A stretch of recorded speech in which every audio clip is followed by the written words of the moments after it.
Peace. Welcome to Why Not Show Love episode 9. What is your front line?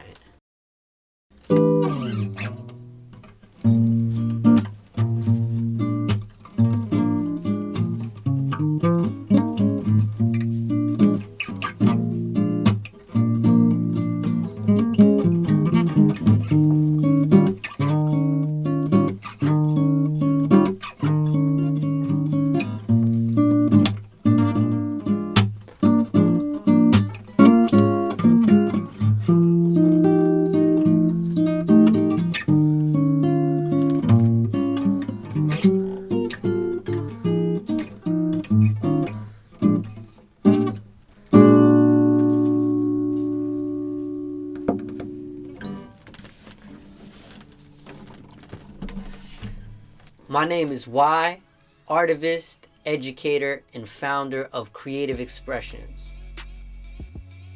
Today's vlog is going to go into what I refer to as the front line.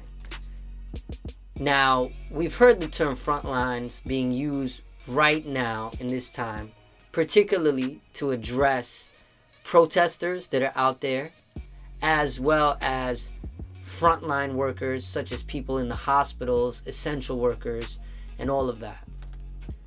What I want to explore right now is what is your front line?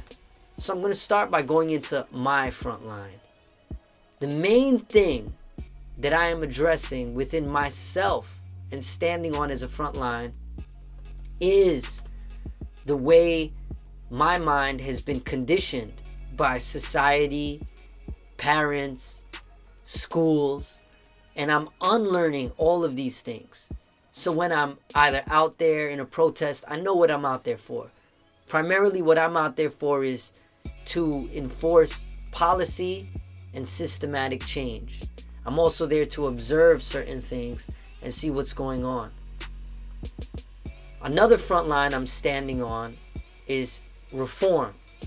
As an educator and an artist, I feel that there are systems and structures that we as people can create that will take out some of the existing structures within those fields that I am a part of that are no longer serving us. Many of these structures are based on institutionalized racism, systematic oppression, and those things.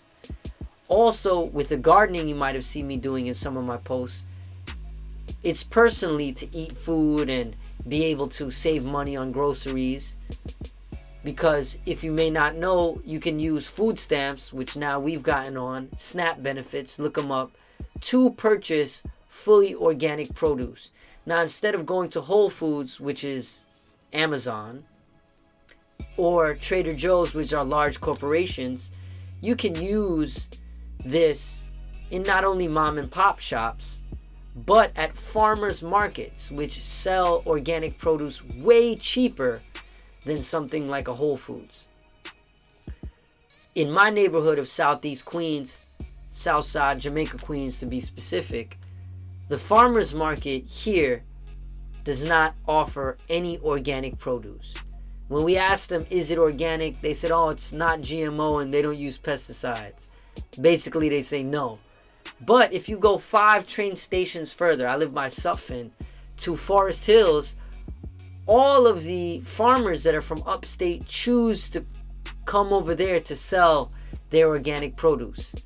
So what an idea is for us, we're starting to grow within our backyard. Shout out to Big Fat. We're building a raised bed. We're building stuff for us to do that, to serve as an example for our communities. Now, in Astoria and other neighborhoods, there are places that have food co-ops. So within our neighborhood, we could utilize the same techniques that are already being used. So clean food, adequate housing, these are all front lines that we're standing on. So as we do the micro thing, which is setting up the urban gardening, doing what we can and growing foods, on a macro larger level, we can inspire other people in our community to do the same, allow them to create their own produce, and then bring that to the farmers markets in our neighborhood and also have people thrive.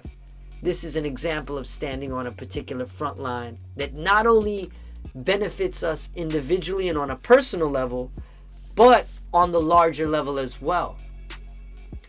I want to ask you, what is your front line? What is the things that you are standing on? Because what that front line is different for everybody, and we should prioritize it. Now, some people can go to a protest and they might be out there knowing how to defuse a tear gas grenade. They know how to get pepper spray out of the eyes. They know exactly what laws should be reformed. Shout out in New York, we've now got Act 50A repealed, where now police records and the chokehold is illegal. But bottom line, these things should have been illegal in the first place. Can the very system that was based on institutionalized racism and systematic oppression be changed? These are questions that I have. I want to know your thoughts. Hit me up. Let me know about it. Also, with the food stamps, when you go to a farmer's market, for every $5 you spend, you're going to get $2 in bonus bucks. So for $10, you're going to get $14 worth of produce.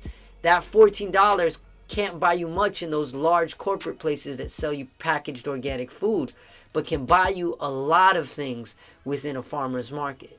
So think about these front lines and think about how your day-to-day activities can be part of a larger change that can make the system of oppression obsolete.